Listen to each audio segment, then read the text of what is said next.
Fonoaudiólogo. Atende pacientes, faz avaliações, terapias, emite relatórios, mas retira todo o dinheiro da clínica como se tudo fosse lucro.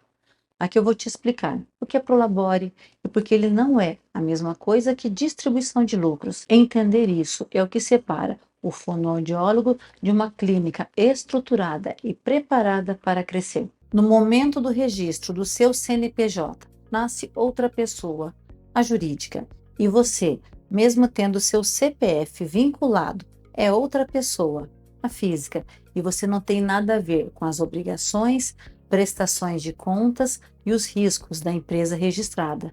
E todos trabalham para um retorno pessoal, profissional e, é claro, financeiro. E você não pode simplesmente retirar o dinheiro recebido pelo CNPJ e transferir para sua conta pessoal. Existe uma conformidade fiscal, regras para cumprir obrigações tributárias e legais. Sou Neuza Manfrim, contadora de empreendedores e digitais. Te ajudo a pagar o menor imposto do seu segmento de forma legal. Este vídeo é para o empreendedor que já tem a sua empresa constituída. Caso você ainda esteja usando o seu CPF para atividades de negócio, temos vídeos neste canal explicando e mostrando quanto te custará permanecer assim. Então vamos lá, existem duas formas legais da empresa retribuir financeiramente seus sócios. Uma por seu trabalho dedicado na empresa, que é a retirada de Prolabore, e a outra pelo resultado do seu negócio, que após apurado distribui em forma de lucros, que até 2025 era totalmente isento, e a partir de 2026 paga-se imposto de 10% quando distribuídos acima de 50 mil no mês. Este conteúdo é um tema sensível, porque há sócio que faz as retiradas apenas em uma dessas nomenclaturas, a de lucros, entendendo não ser necessário o Prolabore. Mas existe um risco neste entendimento e é o porquê deste vídeo. Prolabore. Essa palavra vem do latim e o seu significado é pelo trabalho. É a remuneração do sócio ou seu administrador pelo trabalho desempenhado. É como se fosse o salário do dono. Só recebe Prolabore o sócio que efetivamente atua na gestão ou na operação da sua empresa. Aquele sócio puramente investidor ou cotista que está na empresa unicamente pelo resultado, receberá apenas por este resultado os lucros. Reforço: uma das condições do Prolabore é a pessoa do sócio exercer atividade e esta atividade ser remunerada pelo seu trabalho. Por isso exclui o sócio que não presta serviços à sociedade. A lei não estabelece períodos, mas é comum ser mensal para suprir os compromissos pessoais, a retirada de Prolabore e a previsão legal. A legislação previdenciária, na Lei 9.876, de novembro de 1999, a Lei do Custeio, no artigo 12, inciso 5, a linha F, identifica o titular da empresa e o sócio que recebe remuneração decorrente do seu trabalho como segurado obrigatório na categoria de contribuinte individual. Já a Receita Federal, uma vez unificada com a Previdência Social, se manifestou através da solução de consulta COSIT 120.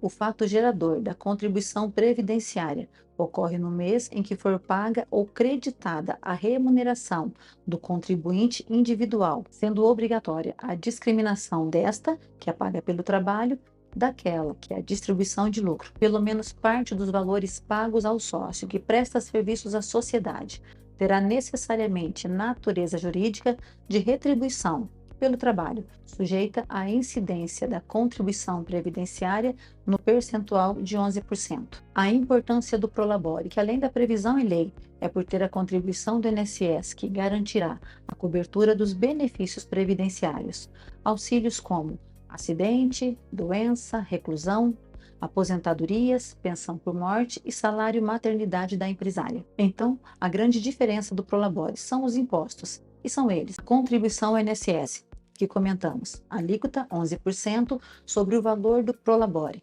Valor mínimo: o salário mínimo, hoje 1.621, valor máximo, o teto, hoje 8.475,55. Valor menor que o mínimo não é reconhecido para poder liberar os benefícios da Previdência.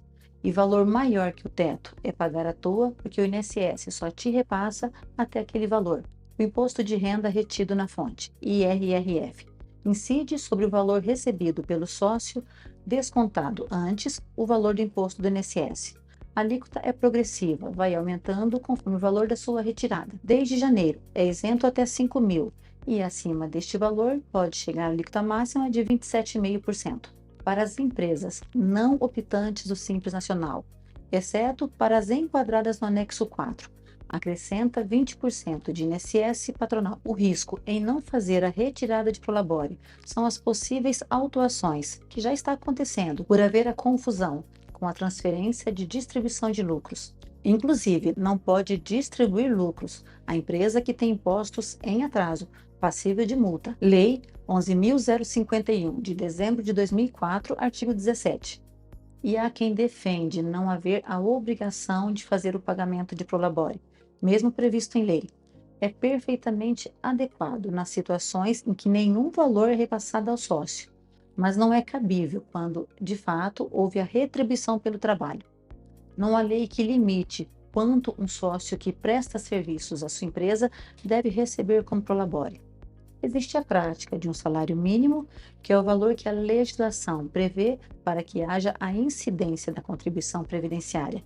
Atenção, receber apenas lucros distribuídos por ser rendimento isento, declarando que a atividade não é remunerada, mesmo estando ali trabalhando, prestando seus serviços na empresa. A Receita Federal pode concluir que tudo que o sócio recebeu é prolabore e cobrar a contribuição do INSS sobre o total retirado no mês. Agora vamos falar do fator R.